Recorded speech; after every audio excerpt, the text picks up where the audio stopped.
Até este momento no nosso curso aprendemos a utilizar números em Python e a operar estes números do ponto de vista de operações matemáticas como soma, subtração, multiplicação e divisão. Vimos ainda a utilização de funções nativas em Python que me ajudam a tirar mais informação a partir dos dados numéricos que eu estou a trabalhar.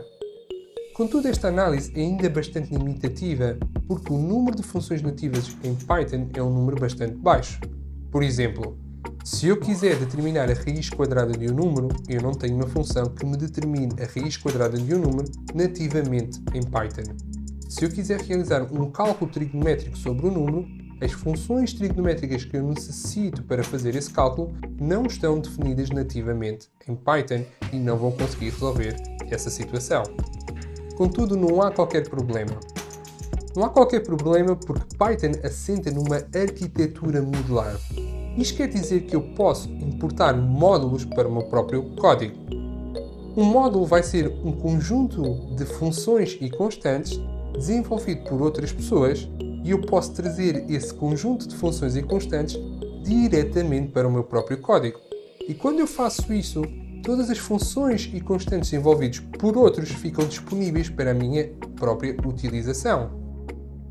Nesta videoaula vamos importar o nosso primeiro módulo em Python. E este módulo é o módulo das funções matemáticas, onde estão reunidas mais funções matemáticas para além das funções matemáticas nativas de Python. Vamos então definir o nosso primeiro módulo. Vamos então definir pela primeira vez a utilização de um módulo em Python. Contudo, o termo definir não é um termo tecnicamente correto. Devemos referir sim como importar. Porque de facto o que nós estamos a fazer é importar, é trazer para dentro do nosso código um conjunto de funções e constantes que são de um determinado módulo de interesse. Por isso, naturalmente, a primeira etapa na utilização de um módulo vai ser a sua importação. E para importar um módulo, nós escrevemos import, espaço e o nome do nosso módulo, math. Nesta videoaula vamos então utilizar o módulo math e fazemos enter. Quando eu faço enter, as funções e constantes deste módulo passaram para dentro do meu código, ou seja, estão acessíveis para a minha utilização, apesar destas funções e constantes não existirem nativamente em Python. E se vocês pesquisarem Math Python no Google, vocês vão parar à documentação oficial e vão ver que este módulo Math, que é o módulo das funções matemáticas de Python, tem de facto várias funções que podem ser utilizadas e várias constantes. A minha recomendação como profissional é sempre vocês consultarem a documentação técnica quando estão a trabalhar com o módulo e periodicamente verificar se esse módulo tem novas funções ou as funções existentes foram atualizadas ou até mesmo descontinuadas. Na nossa videoaula vamos ver como é que podemos chamar estas funções e constantes e vamos ver alguns exemplos da utilização das funções do módulo Math. Contudo, quero-vos deixar aqui mais uma dica em relação aos módulos. Vamos passar aqui para o nosso PyChart. E se eu por alguma razão não conseguir ter acesso à internet para ver que funções e constantes estão presentes no nosso módulo, nós podemos escrever help, a função help, e escrevemos o nome do nosso módulo de interesse. E quando eu faço help math e correr este código, o que eu vou verificar na minha consola são todas as funções e constantes que este módulo tem. Ou seja, localmente, na minha consola, eu posso ver o nome da minha biblioteca, o que é que esta biblioteca faz, sua descrição, as suas funções, e como podem ver são bastantes, e se nós andarmos cá para baixo até vamos encontrar uma parte de data, que são as constantes, ou seja, por exemplo, o número π. Vamos então aprender a utilizar as funções numa biblioteca, nomeadamente a biblioteca Math. Vamos então ver agora como é que nós podemos utilizar as funções e as constantes que estão num módulo, mas que estas funções e constantes não existem nativamente em Python. Para tal, nesta videoaula criei uma variável chamada a, que tem o valor de 2, uma variável resultado em que nós vamos atualizar consoante a nossa explicação e vamos fazer print resultado para ver o valor das nossas alterações na nossa consola. Então, para chamar uma função que existe num determinado módulo, começamos por escrever o nome do nosso módulo, que é math, ponto. E quando eu faço ponto, vocês verificam que o próprio PyChart vai fazer aqui uma listagem entre Fs a rosas e Vs amarelos. F é de function, de função, e o V é de variable, que vão ser os valores das constantes que estão presentes neste módulo. Por isso, se eu quiser utilizar uma destas funções, basta-me indicar o nome dessa função. Se eu quiser fazer a raiz quadrada de A, existe uma função que é a função sqrt, de square root em inglês, e passo o valor de A. Por outras palavras, em 9, eu estou a utilizar o módulo math e a sua função raiz quadrada para me dar a raiz quadrada de A. Correndo o nosso código, verificamos que temos então a raiz quadrada de 2 na nossa consola. Reparem que quando eu utilizo math, esta linha 2 que era cinzenta passou agora a ter cor. Porquê? Porque math foi enunciado, ou seja, foi chamado para utilização. Uma forma de ver se estamos a utilizar o módulo ou não é verificar se import math fica com cor e deixa de estar cinzento. Outro exemplo, vamos imaginar que eu quero calcular a exponencial de 2, ou seja, seria qualquer coisa neste registro, é elevado a 2. Esta formatação não é conhecida em Python, mas a biblioteca math tem uma função que é a função exponencial, em que eu posso utilizar e vou passar a nossa variável a. Por outras palavras, o que eu estou a fazer é elevado a 2, o número é elevado a 2, exponencial de 2. Correndo o nosso código, vamos ver então que temos é elevado a 2 como 7.38. Então, como é que eu agora posso importar constantes? Uma das constantes que está presente no nosso módulo vai ser o valor de π, a constante π. Então, posso fazer math.π. E como é uma constante, não é uma função, não vai ter parênteses curvos. Correndo o nosso código, vamos então ver o valor de π na nossa consola. Recapitulando, a partir do momento que eu faço a importação de um módulo, posso usar o nome do módulo ponto e vou escrever o nome da função que eu quero, entre parênteses, e vou passar a variável que eu quero que seja aplicada àquela função, ou então posso fazer o nome do módulo ponto e o nome da constante para ter o valor dessa constante também gravada numa variável. Vamos então, para solidificar o nosso conhecimento sobre o módulo math e a forma como podemos chamar funções e constantes deste módulo, dar alguns exemplos. A minha recomendação é que depois destes exemplos vocês consultem a documentação técnica e o link está disponível na descrição deste vídeo.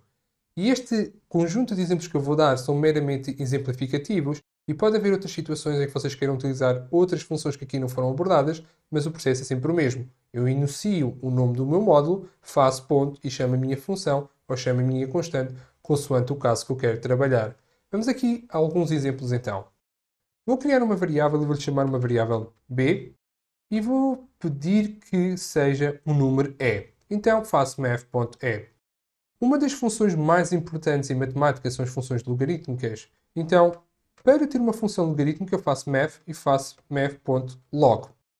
Math.log é o equivalente a nós estarmos a utilizar em matemática a função ln, ou seja, o logaritmo de base e. Por isso, se eu gravar na linha 16 resultado como sendo math.log e passar o valor de b para esta função, o que eu estou a fazer é ln de e. E ln de e nós sabemos que é 1. Para ver este resultado na consola, vamos fazer print resultado. Correndo o nosso código, vemos então 1, porque é ln de e, logaritmo de base e de e, do valor de e, vai dar 1. Se eu quiser usar outro logaritmo que não tenha base e, por exemplo, de base 2, eu posso fazer aqui um segundo passo, que é o valor de n, e n atualizo para o valor de 2. Então, o que eu estou a fazer é o logaritmo de base 2 do valor de b. Vamos atualizar aqui o valor de b, por exemplo, para 2 elevado a 10. Quando correr o nosso código, temos então apenas 10. Porquê? Porque o logaritmo de 2 elevado a 10 vai ser apenas o meu expoente. Eu posso utilizar n, indicando aqui como 2, como posso usar diretamente uma função que é log de 2, que é o logaritmo base 2, e vou obter exatamente o mesmo resultado. Posso usar o logaritmo base 10, log de 10, então quando faço log de 10 de b, vamos atualizar aqui a nossa base para 10 também, e aqui o nosso expoente para 50, então vai ser logaritmo de 10 elevado a 50, então vamos ter como resposta o nosso expoente, que é 50 também. Resumindo, eu posso usar log, que é o logaritmo de base e, tipicamente em matemática nós chamamos isto como ln. Posso utilizar log 2 se eu quiser a base 2 posso utilizar log 10 se eu quiser logaritmo de base 10. Se eu quiser não indicar a minha base, posso fazer o valor que eu estou a analisar, b, e posso indicar o valor da minha base, por exemplo, 2. Então aqui vou ter o quê? Se eu corrigir novamente aqui para 2 elevado a 50, é o logaritmo de 2 elevado, logaritmo base 2 de 2 elevado a 50, então vou ter como resposta 50 também.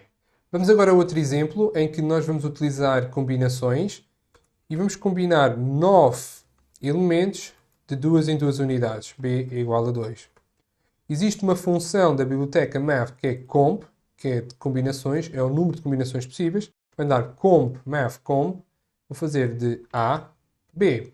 Ou seja, na linha 17 estou a determinar o número de combinações de 9 elementos, 2 a 2, correndo o código vou verificar que tenho 36 combinações possíveis.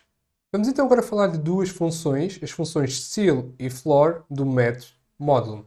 Para explicar estas funções e como exemplo vamos utilizar 0.5 e nós vamos pedir para fazer inicialmente na linha 16 o round, o arredondamento de A. Nós sabemos que o round é uma função nativa de Python e sabemos que esta função nativa de Python arredonda números floats para números inteiros. 0.5 pode ser arredondado para 1 e para 0, mas como 0.5 está à mesma distância de 1 e de 0, round vai sempre escolher um número inteiro par. Ou seja, entre 0 e 1 vai escolher 0. Correndo o código, vemos então 0. Isto quer dizer que eu não tenho controle do arredondamento 0.5 para 1, não consigo controlar a forma de arredondar. E é por isso que existem ceil e floor no módulo math. Ceil, que em português quer dizer teto, permite-me arredondar números floats para cima, ou seja, para um inteiro superior, enquanto floor vai ser uma função de arredondamento, e floor quer dizer chão em inglês, que me vai arredondar os meus números floats para baixo, para o número inteiro inferior. Por isso, se eu atualizar resultado para math.ceil, o que é que eu estou a pedir? Estou a pedir a função ceil arredondamento para cima e vamos utilizar A. Entre 1 e 0, 1 está em cima, por isso, quando eu faço ceil, vou ter como resposta 1. Se eu utilizar o valor de floor, ou seja, arredondamento para baixo, entre 1 e 0, 0 está em baixo, eu agora vou arredondar para 0, porque 0 está em baixo. Se eu tiver 0.8, A igual a 0.8, ou seja, está mais próximo de 1, apesar de 0.8 estar mais próximo de 1, eu estou a usar a função floor. Isto quer dizer que eu vou fazer um arredondamento para baixo. Entre 0 e 1, 0 está abaixo, por isso floor vai-me arredondar automaticamente para 0. Enquanto se eu fizer ceil, vai-me agora arredondar 0.8 entre 0 e 1 para o valor de cima, ou seja, para 1. Vimos então como podemos chamar funções inconstantes que existem num módulo, mas que não existem nativamente em Python. E nesta videoaula vimos como podemos utilizar o módulo math para tirar funções matemáticas deste módulo e aplicar informação numérica. Math tem muitas mais funções e constantes do que aquelas aqui representadas e deixei na descrição deste vídeo um link para a documentação técnica. Vamos falar de módulos no futuro neste curso, especialmente quando nós vamos utilizar outros módulos existentes para além de Math, mas também quando nós quisermos construir os nossos próprios módulos para termos para a nossa própria equipa, empresa, escola, etc. Vamos continuar no nosso curso e vamos aprender um novo tipo de dados que são os booleanos. E os booleanos vão dizer se algo é verdadeiro ou se algo é falso. Até já!